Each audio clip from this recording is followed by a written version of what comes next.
ওয়া ইন্না লাহু লাহাফিজুন। আল্লাহু আকবার, আরো জোরে আল্লাহু আকবার। আমার আল্লাহ ডাক দিয়ে বলে, কোরআন নাজিল করেছি আমি আল্লাহ। এই কোরআন কে মানে আর না মানে দেখার বিষয় নয়। ইন্না নাহনু নাযালনা যিকরা ওয়া ইন্না লাহু লাহাফিজুন।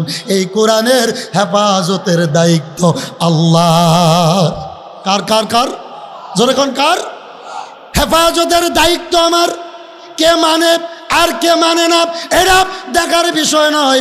আমরা সবাই মিলে যদি কোরআন না পড়ি, নামাজ না পড়ি, আমার আল্লাহর আসে যায় না?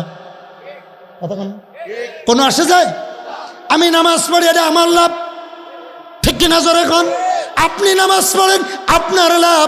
আমার আল্লাহ বলে তামাম দুনিয়ার মানুষ যদি আল্লাহ বলে না ডাকে আমার কোনো লস নাই, কারণ 18,000 মাখলুকাত 24 ঘন্টা আল্লাহর জিকিরে মশগুল আছে। জোরে এখন সুবহানাল্লাহ। বন্ধুগণ ভালো করে বুঝবেন, বলতেছিলাম আমার নবীজি দাওয়াত দেয়, অনেকে দাওয়াত পছন্দ করে নাই, রসুলকে মারধর করেছে। এমন ইতিহাস পাওয়া যায় আমার নবীজি নামাজে দাঁড়াইছে, নামাজরত অবস্থায় উটের পচা নারী বুড়ি আমার রসুলের পিঠ মোবারক দিছে, ঠিক কিনা? নাউজুবিল্লাহ। কিন্তু আমার রসুল রাগ করে নাই। কি করে নাই? সবাই বলেন, রাগ করে নাই। আমার রসুলকে পরীক্ষা করার জন্য ইহুদি রসুলের বাড়িতে মেহমান হইছে।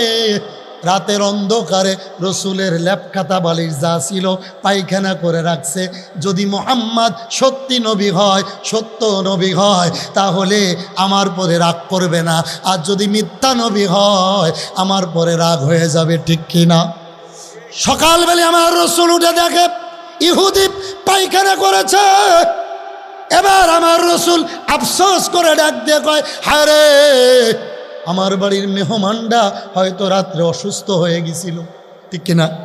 এই কথা বলবো না, চুপ। আমার বাড়ির মেহমানটা হয়তো অসুস্থ হয়ে গেছিল। আল্লাহ রসুল এই খাতা বালিশ লইয়া নদীর ঘাটে ধুতে যায়, আর ইহুদি গোপনে গোপনে দূর থেকে দেখে আল্লাহর হাবিব সাল্লাল্লাহু আলাইহি সাল্লাম এটা ধুইতেছে নিজে হাতে।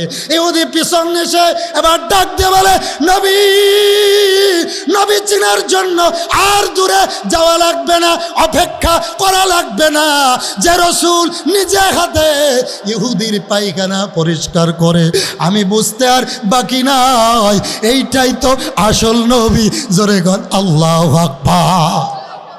বন্ধু গভীর মনোযোগ।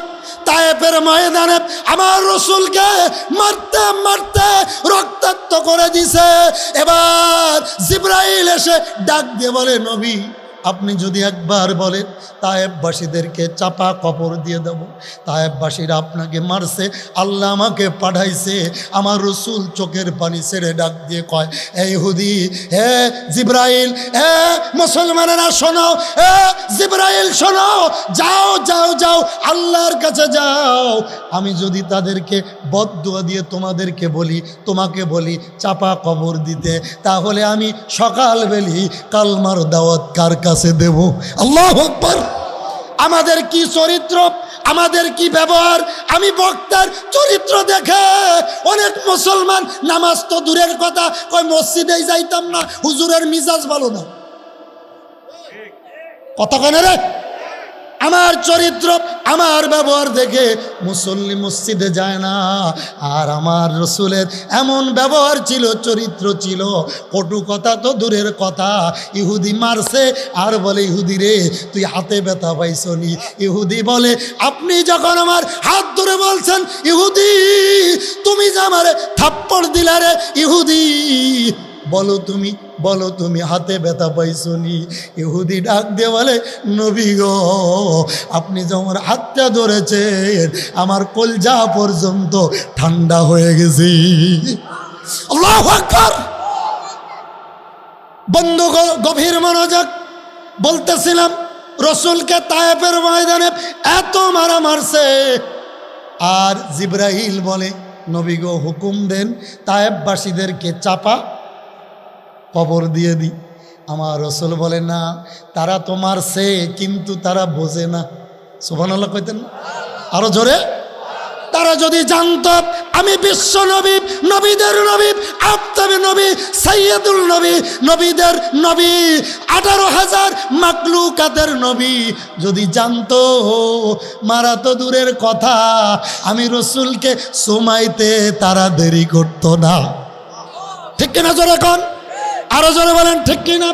বন্ধুরা, হযরতে আবু বকর সিদ্দিক রসুলকে কেমন ভালোবাসতো জানার দরকার আছে না নাই? সবাই বলেন আরো জোরে। সিদ্দিক আকবর কেন সিদ্দিক হইলাম? আমাদের ভিতরে আমরা যদি সারাদিন 100 কথা বলি 99টা মিথ্যা, এমন লোক নাই? মাশাআল্লাহ, মিথ্যার জন্য 1 নম্বর। আবু বকর সিদ্দিক কেমন সিদ্দিক? 2টা পয়েন্ট বলবো তার জন্য। 1 নম্বরে বলবো আবু বকর সিদ্দিক রাদিয়াল্লাহু তাআলা রাস্তা দিয়ে একদিন হেঁটে যাচ্ছে, হঠাৎ করে দেখে